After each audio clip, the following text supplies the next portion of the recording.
I think that's on. Let's get underway.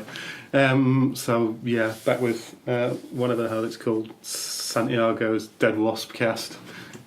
That's me, Matt Dalby, who you'll probably be sick of by this time, since I've been doing most of the Santiago's Dead media, kind of in the lead up to this, and Richard Barrett.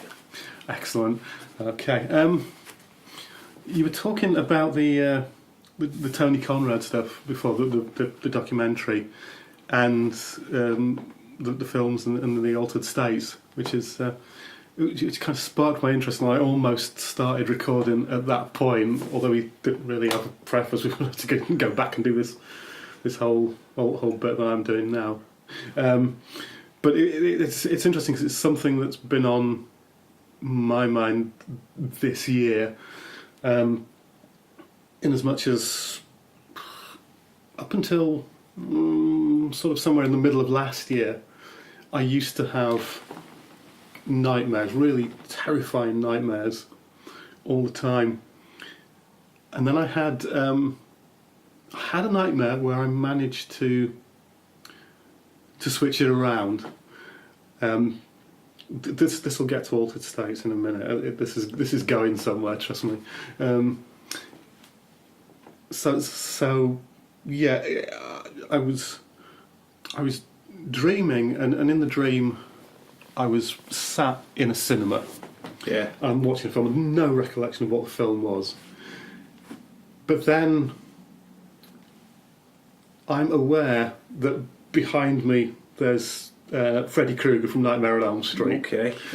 Freddy Krueger from Nightmare on Elm Street shoves his spike gloves through my chest, and this is shit. This is a nightmare. But I suddenly think, okay, if Freddy Krueger is there and killing me, I'm dreaming. Therefore, this is my dream. Therefore, I can switch the program round. So suddenly, Freddy Krueger is sat in front of me.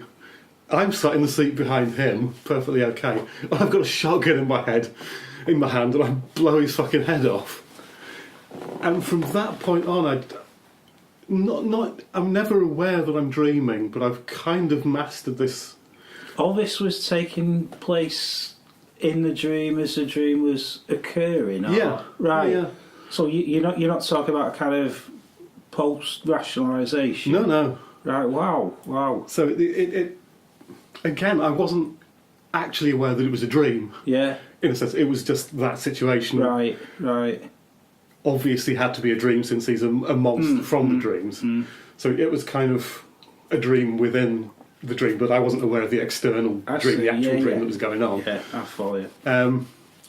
But because of that, I've managed to kind of master this lucid dreaming. Yeah. So I can distance myself from when sort of nightmarish things happen in dreams, or I can turn the situation around, and quite often what will happen is just something ridiculous and absurd, and then the whole thing will collapse. But what I started to realise as this year went on, and I was getting back into meditating. Yeah. And I was also reading a book, which I've lent to my brother's partner, about the Neolithic mind, and that was talking about possible forms that early religion and spiritualism might have taken. Right. It's kind of work of speculative archaeology that's drawing on a whole host of other things. So there's things from neurology, there's things from all sorts of other areas of inquiry.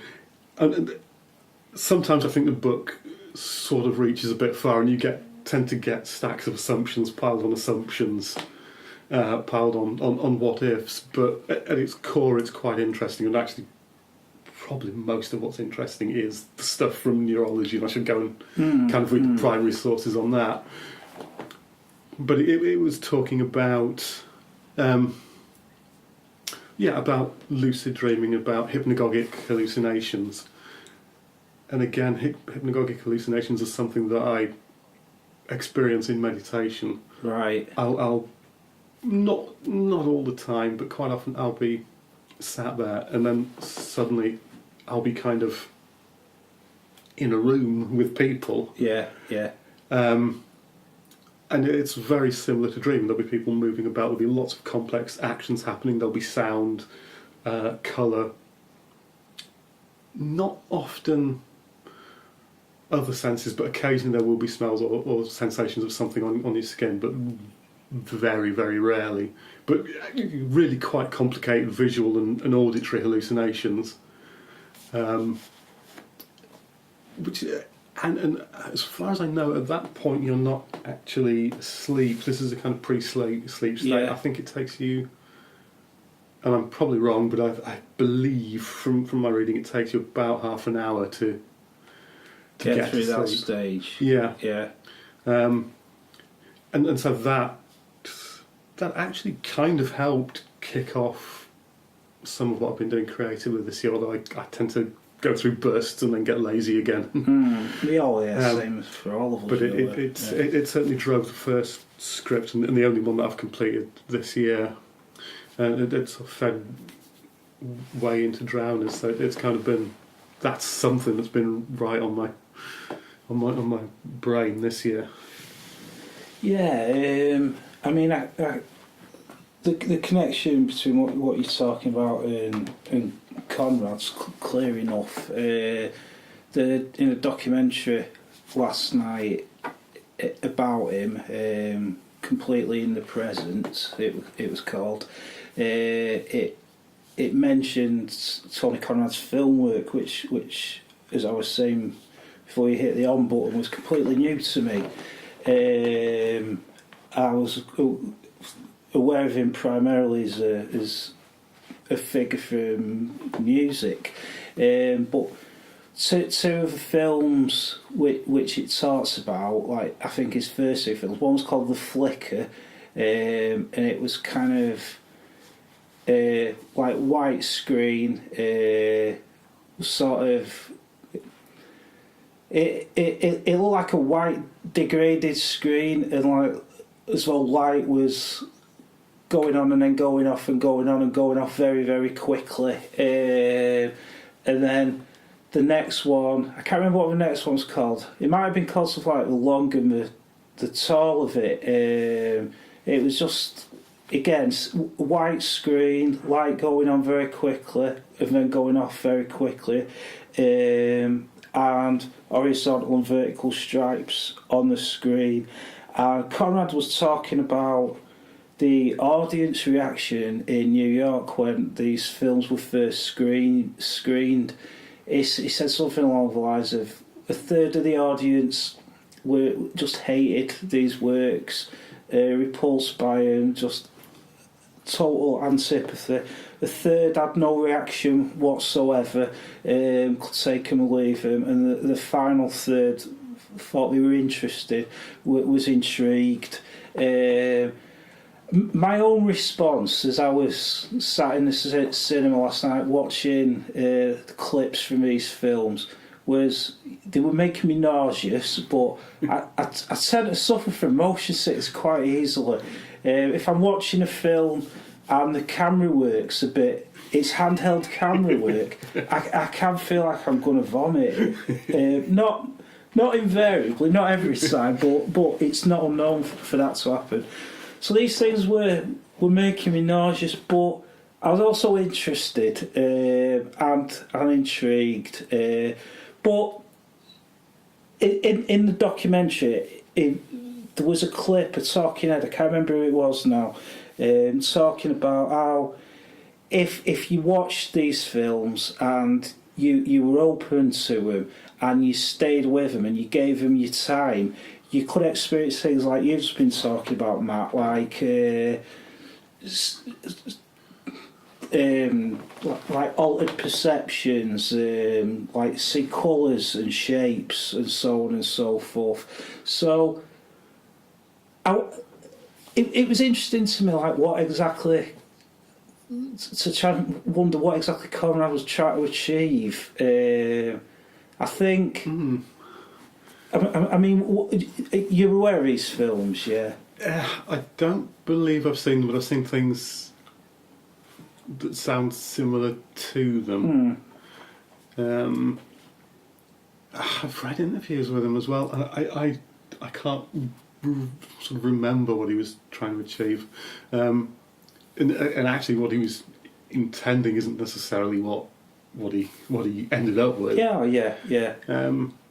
I mean, it sounds, and I think this probably is a thing. It sounds sort of analogous to. It sounds like a visual equivalent of auditory driving, right? Which is where you put yourself into a hypnotic state by sort of rhythmic pulses. So you'll have someone who's beating a drum at a particular pace, and if the space is resonant enough, if people are, if there's enough people, and if this goes on for long enough, that becomes that it's an auditory driver. It drives you. It helps you enter into a sort of hallucinatory state, or at least an altered state. Why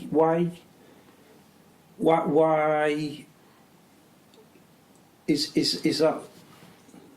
that something we would want to do? It's change our perception. That's an interesting question. I mean, people have always done it. Oh yeah, there's very strong evidence that people have done this, and that some other mammals do the same. Quite why I'm. I mean, in your case, like, was it a kind of You were trying to find ways to deal with the nightmares you were having. That was part of it. That was kind of an accident. Okay. I mean, there was absolutely no intention really behind that. I wasn't meditating very much at that particular period. It's just kind of interesting and curiosity and fun. Yeah. And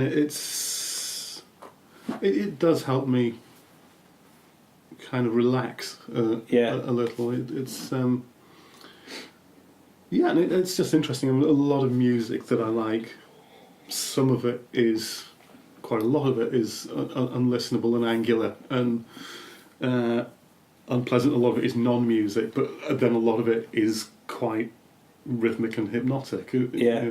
I do like your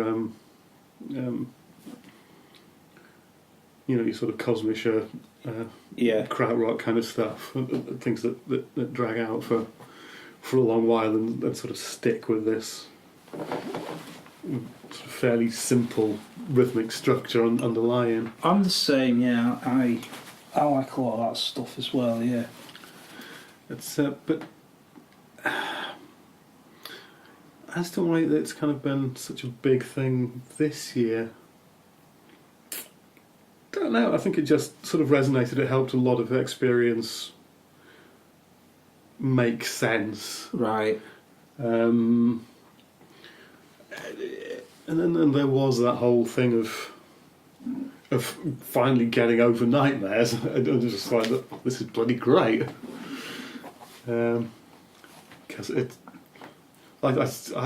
means that I now have massively entertaining dreams, but without kind of waking up terrified, or even worse, kind of waking up and still being in kind of a hypnagogic state, which used to happen a lot as a child, and seeing things sort of apparently manifest in front of myself like a big screaming bloody head, which proper shits you up when you're 10. Oh yeah. To be honest, it probably proper shit me up now. In a kind of from the sublime to the ridiculous, after I'd seen the Tony Conrad film last night, we went to Band on the Wall to see an artist whose name I've long been familiar with, but whose music I've never consciously heard. Banco de Gaia. Oh yeah. And I mean that connects with what you were just talking about. Kind of drony, repetitive music. But last night, I don't know what Banco de Gaia has historically been like over the course of a career. But last night the gig was bloody dreadful. I weren't sure what I was expecting really. Do you know him? Do you know? I can't. I remember the name from Peel, but I don't really remember what they sounded like. All right. Wasn't it one of the dudes from Sonic Youth or an associate of Sonic Youth and someone else? No, this was like crappy, like trance music. Yeah, no, in terms of the members. I can't remember. I'd be very surprised if anyone from Sonic Youth was involved.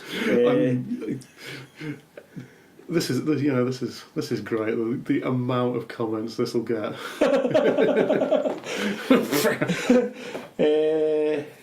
You fucking ignoramus.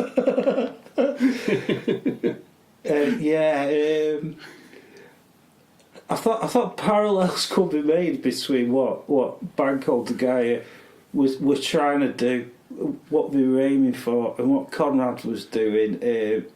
In the Conrad film, we talked about the theatre of eternal music, with Lamont Young and John Cale and Maureen Zazila. Is that right? Yeah, sounds right. And how they'd all play one note and hold that note for about an hour and things like that, and kind of that'd be the piece. And like the Banco de Gaia seemed to want a similar kind of trancey, drawn out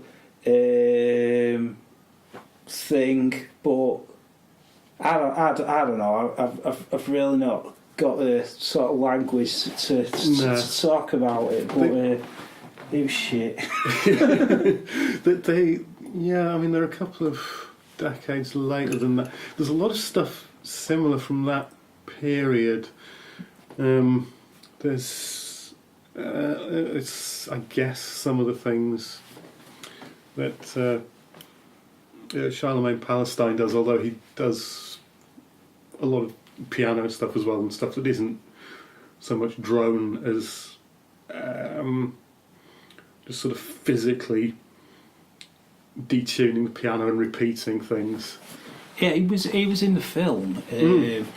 Apparently, he had a job as a bell ringer in some church in New York, and he would do these kind of like drony, like hypnotic bell ringing recitals or whatever, and he was just doing them in the course of a day. And Conrad was like walking past a church near where he lived, and like obviously hearing this stuff and being intrigued.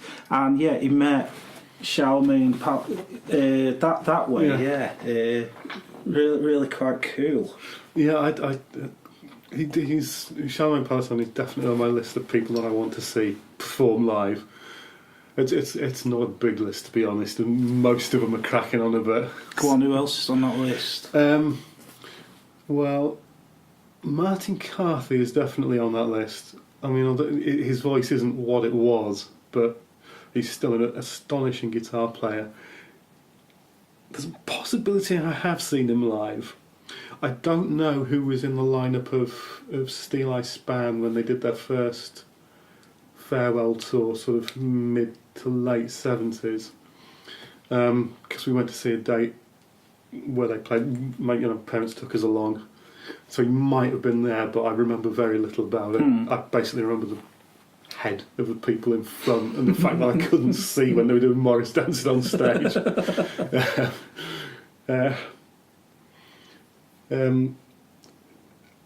Keiji Haino, whose name I've almost certainly mispronounced, Japanese. Yeah.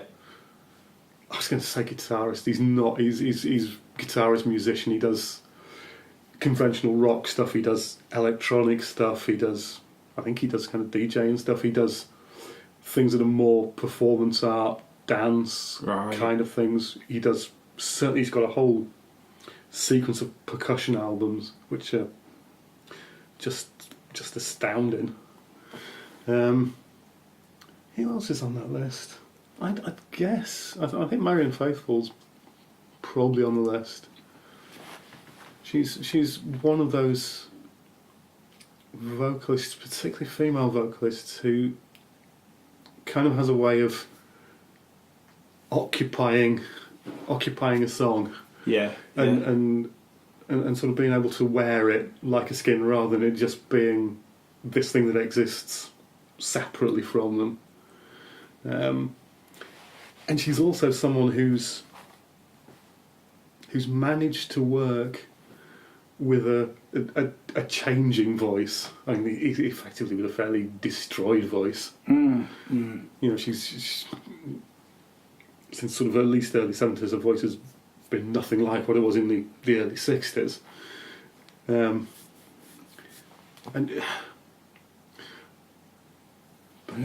sort of following that train of thought of destroyed voices. I think, see, I like Dylan. I like what he does with his voice.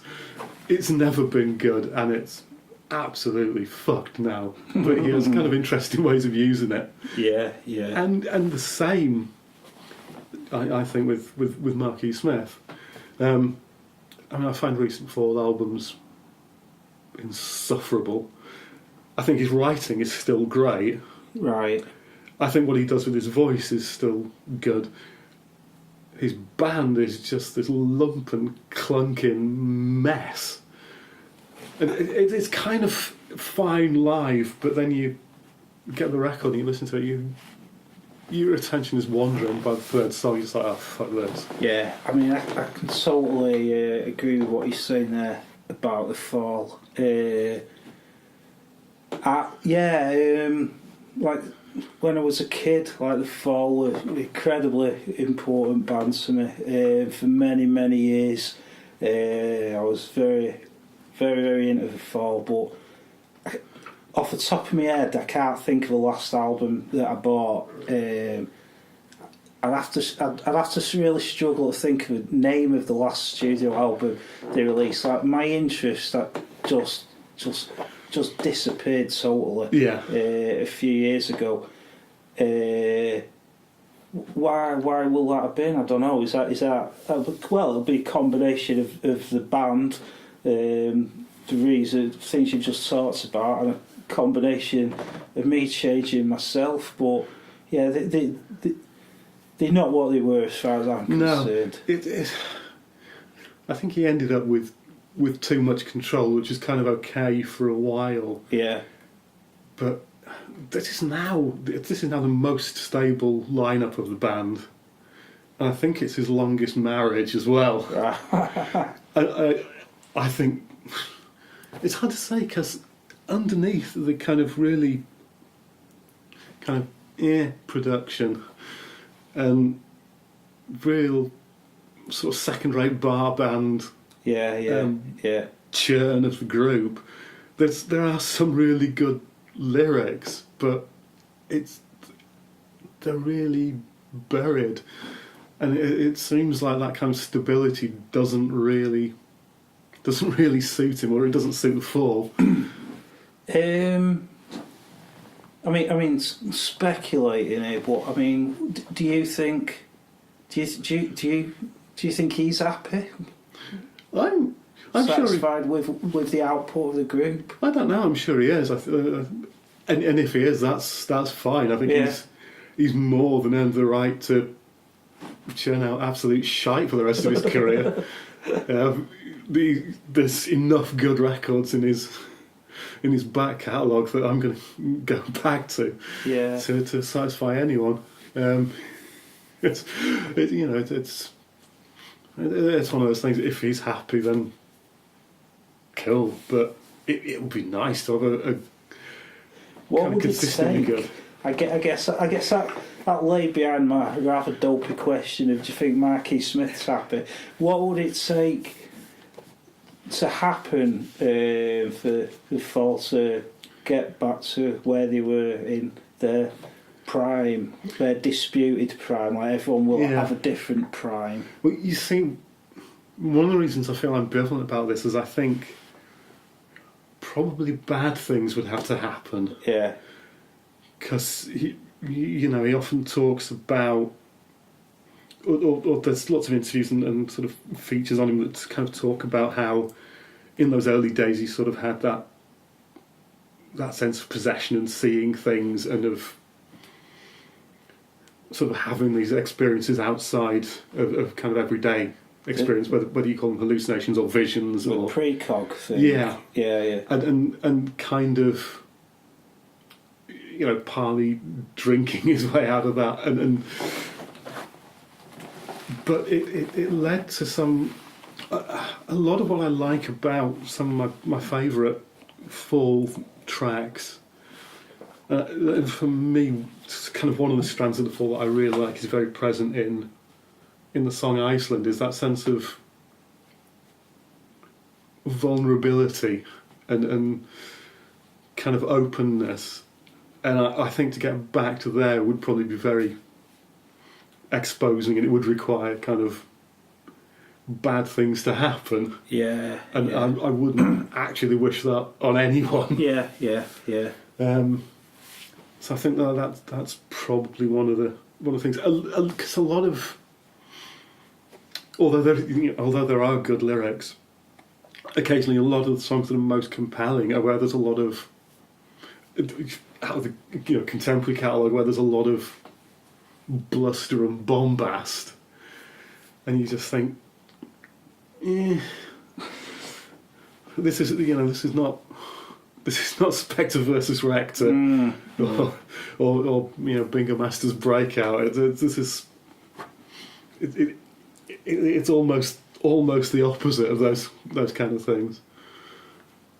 Is this trajectory, would you say it's kind of unique to Marquis Smith, or can you look at other artists in other fields, maybe not just necessarily music, and trace a similar direction that the career's taken? If you had to think of a late period Fall masterpiece, I'm trying to think myself as I'm asking it.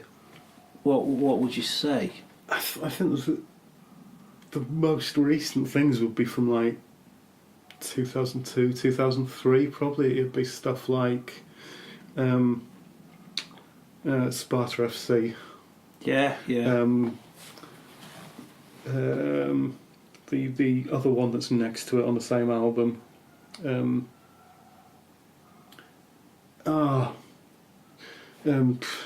Can't remember. Mountain Energy. Yeah. What's the one about Harold Shipman, which goes on for about 10 minutes? Oh, yeah. I really like that one. Yeah, and there's another one as well, which is on the tip of my brain. Probably going to fall off outside. Kind of around that era. But that's kind of the Aspen. Yeah. That's kind of the last sort of period that I'm kind of can find a lot of things in that I'm interested in. Yeah. Do you still go and see him, or?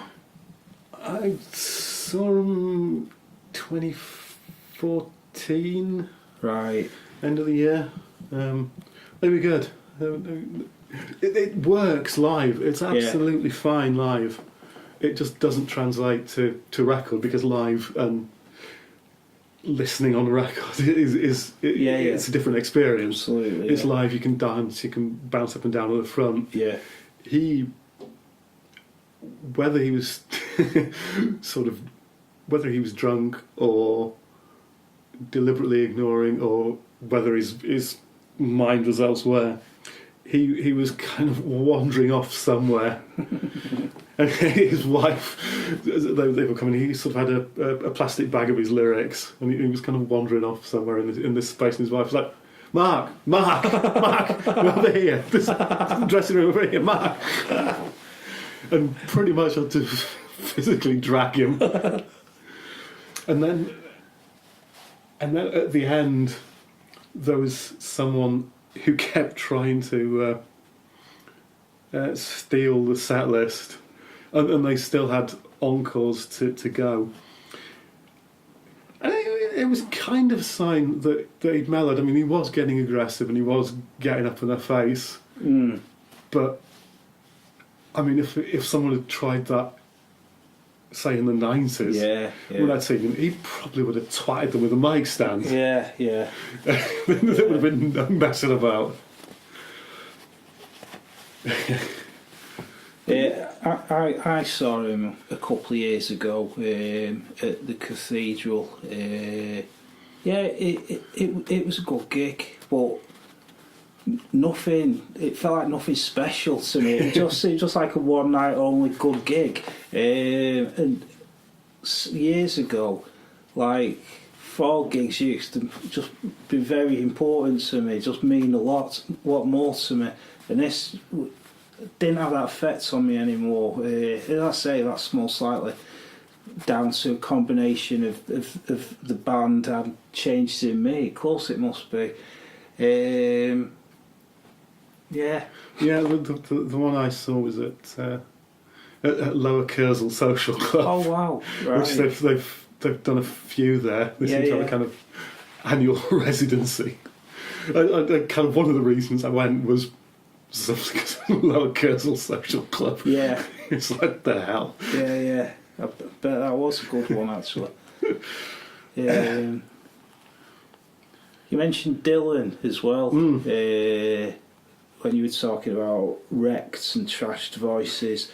But I weren't sure whether you mentioned him as well on your list of people you'd like to see. Were you? Have you seen him? I should ask first of all. I haven't, and honestly, I'm not that bothered. Yeah, I kind of would like to, because I like the idea of sort of seeing him mess with people's expectations and mess with the songs. Because I sort of identify with that, not wanting to repeat stuff. Yeah.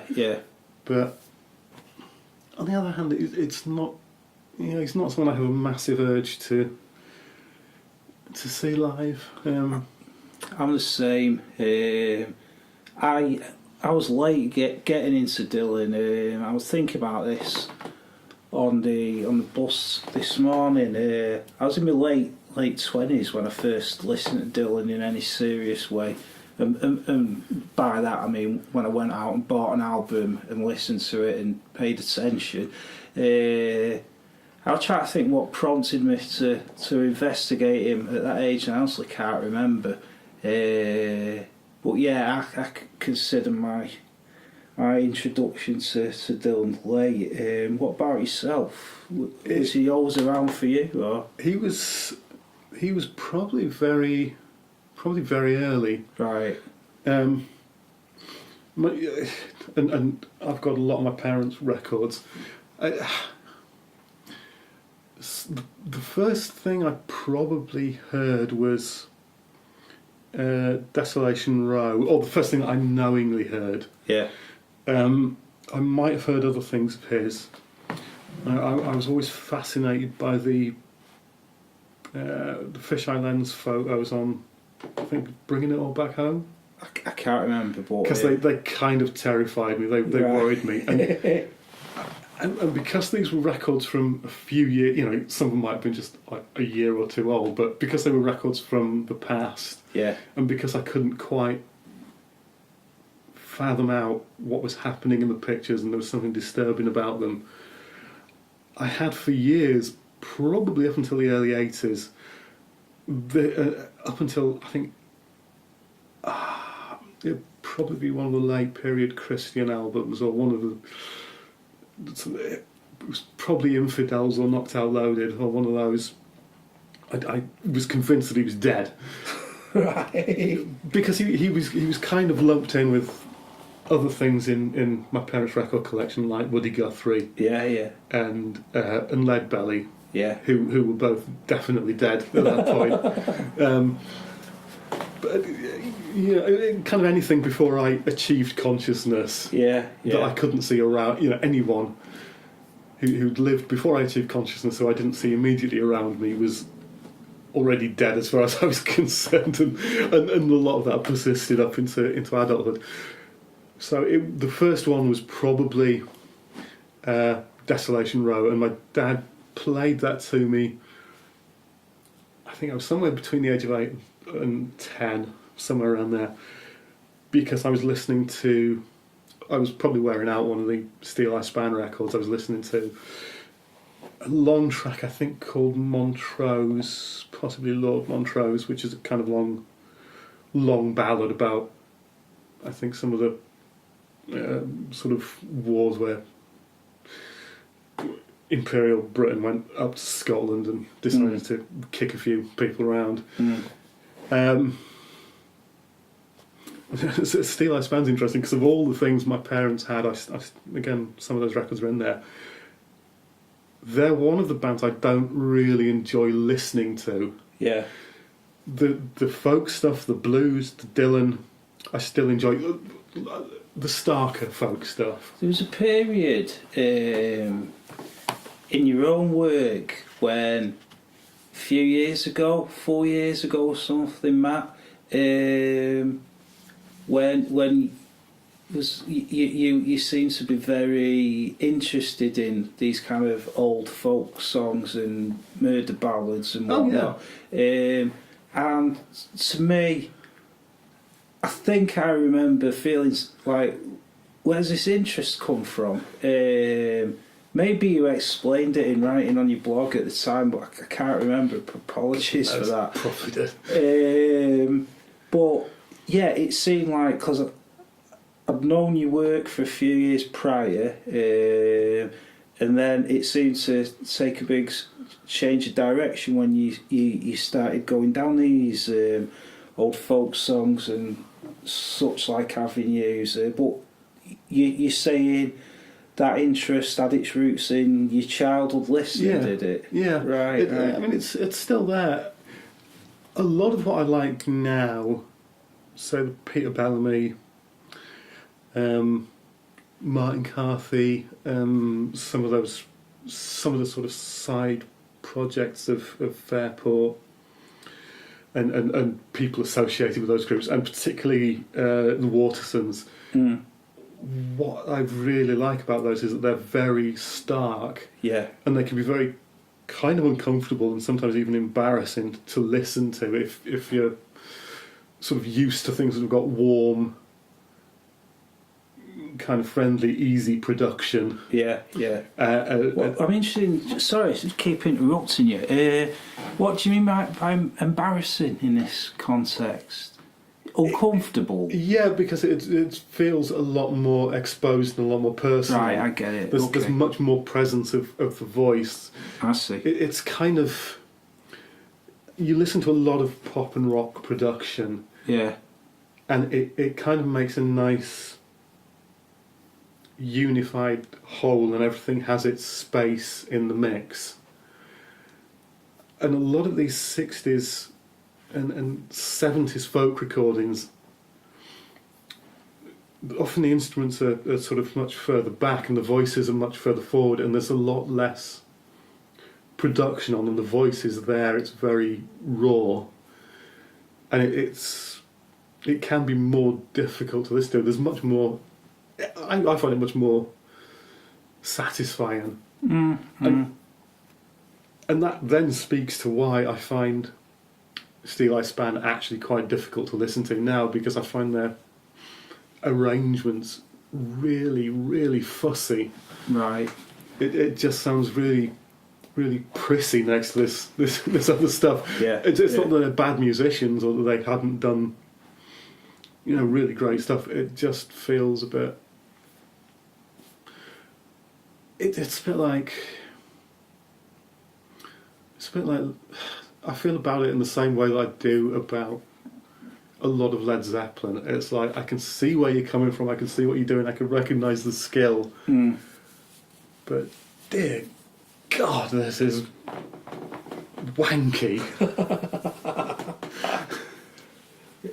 Led Zeppelin be a band I've never listened to at all, so I'll take your word for that. I'm trying to think of a sort of film analogy that kind of makes sense. I guess both sort of great films, but I guess it's like the difference between, say, The Devils, Yeah, which Derek Jarman did sort of set design for, yeah, and some of Jarman's sort of more raw films. And if I'm not thinking about kind of obscure ones that people won't know, maybe like Last of England, yeah, which I think is a better film than Jubilee, but it's got a lot in common with that. yeah, And it yeah. everything feels much more kind of on the surface. Like there's no real. It's like all the nerves are right there, and there's no gap. There's a very little gap between you and the artist. In The Last of England. In The Last of England, whereas The Devils is more like it's a good film. It's a bloody good film. Yeah, But it's more of a film as a product. I really like Ken Russell. I really like The Devils, but it's not as personal. Is No. that what we say? yeah, Right. and I think that's kind of the analogy. And I sort of like that rawness and explosiveness, which is Yeah, again bad before. It's probably why I prefer that earlier yeah, stuff. yeah. That makes sense. But it's